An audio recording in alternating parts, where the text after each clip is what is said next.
Assalamualaikum warahmatullahi wabarakatuh. Dan selamat pagi anak-anak. Bagaimana kabarnya hari ini?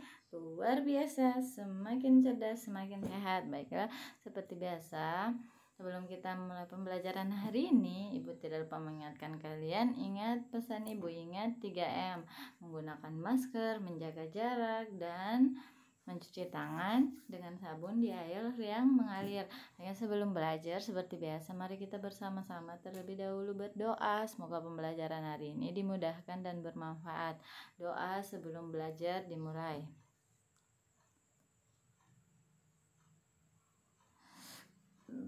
Selesai. Baiklah, hari ini kemarin kita sudah belajar hari ke-6 ya, modul belajar literasi. Jadi hari ini kita masuk hari ke-1 lagi, tapi materi numerasi.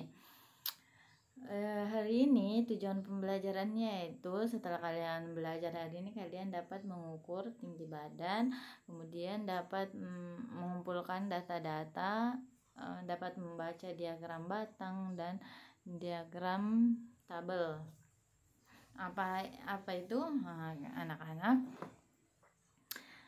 Jadi kita langsung saja masuk di materinya untuk kalian memahami, untuk mengetahui dan mencapai tujuan pembelajaran tersebut ya anak-anak.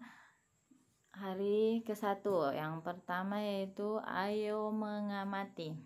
Ini termasuk pesan pagi ya, tentukan tinggi anak pada gambar di atas. Bagaimana kamu dapat menemukan tinggi anak tersebut? Ayo jelaskan. Di samping sini sudah ada alat ukur tingginya. Di sini anaknya. Bagaimana cara mengetahui tinggi anak tersebut? Kalian tentu pernah kan mengukur tinggi badan. Jadi berapa tingginya nih? Kita lihat di alat ukur ini, dia pas di angka berapa. Kalian yang melihat baik-baiknya bisa menggunakan penggaris, diukurnya harus lurus ya, dia pas di angka berapa. Baru kalian ceritakan bagaimana kalian menentukan tinggi badan anak tersebut.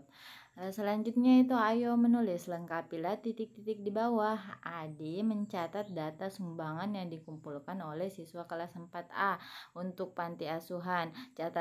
Catatan tersebut disajikan dalam bentuk tabel dan diagram batang berikut ini. Ini dalam bentuk tabel ya anak-anak, ini namanya bentuk tabel ya.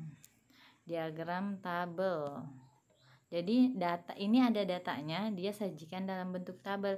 Data itu kita bisa sajikan dalam bentuk tabel, diagram batang, diagram lingkaran, diagram garis, dan lain-lain. Tapi hari ini contohnya kita belajar tentang tabel dan diagram batang. Perhatikan tabel tersebut. Nah, berikut ya, jenis baju, jenis sumbangan. Yang pertama baju, turus. Turus ini artinya banyaknya, cuman dia tuliskan dalam bentuk garis-garis begini. Satu turus ini yang terikat ini, dia terdapat 5. Dia tulisnya kayak gini anak-anak. 1, 2, 3, 4, 5. Setiap 5 dia diikat. 1, 2, 3, 4, 5. Jadi turus itu begitu. Dia setiap 5 dia terikat. Jadi satu begini dihitung 1 ya. 1, 2. Nanti kita hitung 1, 2, 3, 4, 5. 1, 2, 3, 4, 5, 6, 7, 8. Jadi ada 8 turus ya, silakan dihitung. Jadi frekuensinya berapa? Turusnya kan ada 8, berarti 8 kali 5. 8 dikalikan 5 adalah 40. Jadi di sini tulis 40. Begitu cara menghitungnya. Kalau kalian mau menghitung sendiri silakan masing-masing, misalnya 5, 10, 15, 20, 25, 30, 35, 40. Ditambah 5, dia loncat 5. Karena satu turus diikat itu angkanya 5. Jadi frekuensi yang pertama 40. Sekarang yang kedua, sepatu itu kebalikannya, frekuensinya sudah ada 15. Kalian disuruh menggambarkan turusnya. Ingat, turus setiap angka 5 dia terikat ke samping ya. Begitu selanjutnya. Bagaimana dengan angka celana ini?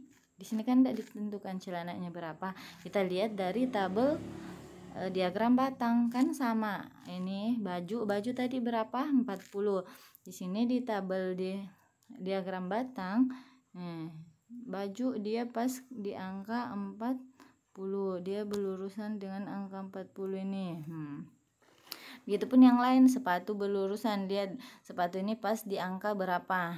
Kalau angka di sela-sela ini artinya dia di tengah-tengah 15, karena 10, 11, 12, 13, 14, 15 sampai 20.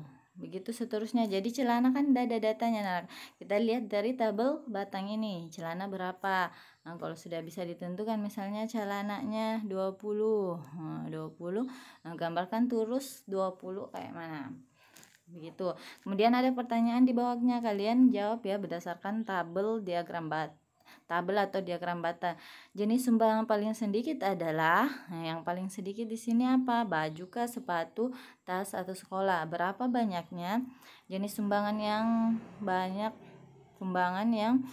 didapatkan tadi yang sedikit. Sekarang yang paling banyak apa? Jenis sumbangan dengan selisih paling sedikit adalah selisih itu adalah pengurangan yang paling sedikit. Misalnya baju dikurang sepatu, jenis sumbangan yang selisih paling sedikit. Dia berdekatan, angkanya berdekatan ya. Selisih itu misalnya ini 15. Misalnya kalau tas 16, baju 20. Kalau baju dengan sepatu kan berjauhan, 15 ke 20. 15 dengan 16 berdekatan. Jadi yang jenis selisih yang paling sedikit itu sepatu dan tas sekolah. Apa yang paling sedikit? Selisihnya paling sedikit sebanyak berapa? Misalnya tadi 15 dan 16, selisihnya 16 dikurang 15 1, jadi selisihnya sebanyak 1, begitu ya. Kemudian ayo membaca. Kita baca dulu ya anak-anak.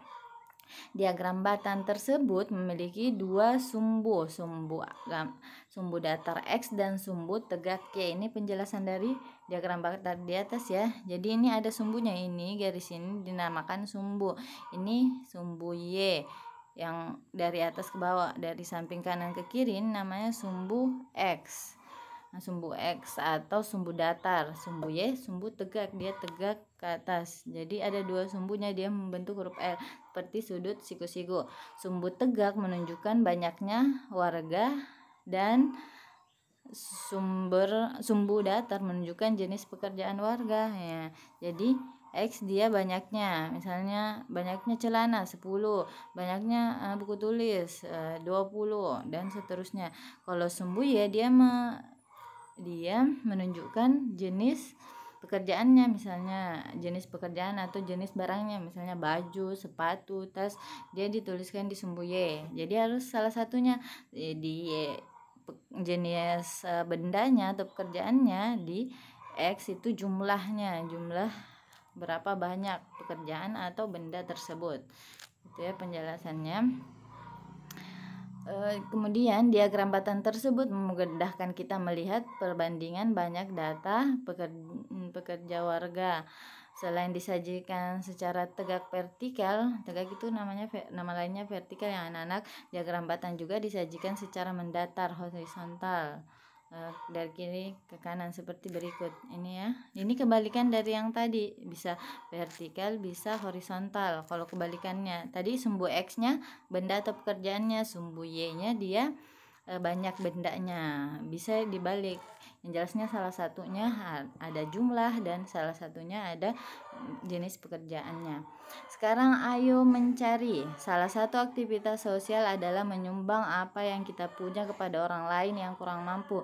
Kita bisa menyumbangnya kepada orang-orang di sekitar kita, termasuk yayasan sosial dan panti asuhan. Ayo mendata banyaknya pakaian bekas layak pakai milik keluargamu. Perhatikan contoh berikut. Kamu memiliki 3 pakaian bekas layak pakai. Ayah dan ibumu masing-masing memiliki 4 pakaian bekas layak pakai. Dan adik memiliki 5 pakaian bekas layak pakai. Maka tuliskan tanda X yang disusun secara vertikal. Ini ya menurut datanya. Misalnya ada baju bekas di rumah. Nah, kamu punya 3. ayah mempunyai 4, ibu mempunyai 4, adik mempunyai 5, dituliskan begitu. Dia tanda X-nya melambangkan banyaknya di batangnya. Sekarang kalian lakukan ya di rumah, berapa pakaian bekas yang bisa disumbangkan untuk anak-anak yang membutuhkan atau panti asuhan ya anak-anak. Misalnya kalian mempunyai 2, silang 2. Bagaimana dengan ayah, ibu, dan adik? Kalau tidak punya adik, kakak. Kalau tidak ada kakak, bisa tante atau kakak sepupu, terserah kalian. Kemudian menjawab pertanyaan yang di bawahnya. Ayo yang memiliki pakaian bekas paling terbanyak, yang paling sedikit, yang baju bekas yang layak lebih dari 5, jadi di atas 5 ya. 2 orang yang memiliki baju layak pakai dengan selisih yang paling sedikit, kayak tadi selisih ya, yang jaraknya paling dekat. Siapa saja? Apakah ayah dan ibu, atau kamu dengan ayah, kamu dengan adik? Lihat dari data yang kalian kumpulkan ya anak-anak. Ada diagram batang yang kalian buat. Sekarang ayo berlatih. Dinas sosial akan memberikan bantuan berupa bahan pokok yang akan disalurkan melalui pemerintah desa. Terkait dengan hal tersebut, kepala desa di desa tersebut melakukan pengumpulan data warga kurang mampu yang berhak mendapat bantuan berdasarkan pekerjaan mereka. Berikut adalah hasil pendataan dalam bentuk diagram batang yang diperoleh. Jadi dia mendata ya, dia bentuk diagram batang supaya mudah dilihat. Nih, data-data pekerjaan orang di sekitar. Jadi ada sebagai buruh tani, ojek, sopir, berapa banyak. Misalnya ojek ini ada 20 orang, 25 orang. Ada 30 orang buruh tani. Dari data tersebut, kalian menjawab pertanyaan-pertanyaan ini ya. Silakan baca pertanyaannya. Terakhir, kalian mengerjakan refleksiku. Apa-apa saja yang dipelajarin hari ini? Apakah kalian bisa mengerjakannya secara sendiri atau dengan bantuan orang tua, atau belum mampu sama sekali ya anak-anak? Itu pembelajaran kita hari ini. Jadi kesimpulannya, untuk memudahkan kita melihat sebuah data, kita harus menyajikannya dalam bentuk tabel ataupun diagram batang untuk memudahkan kita.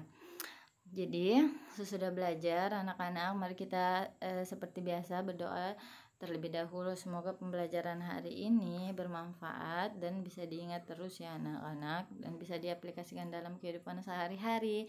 Doa sesudah belajar dimulai.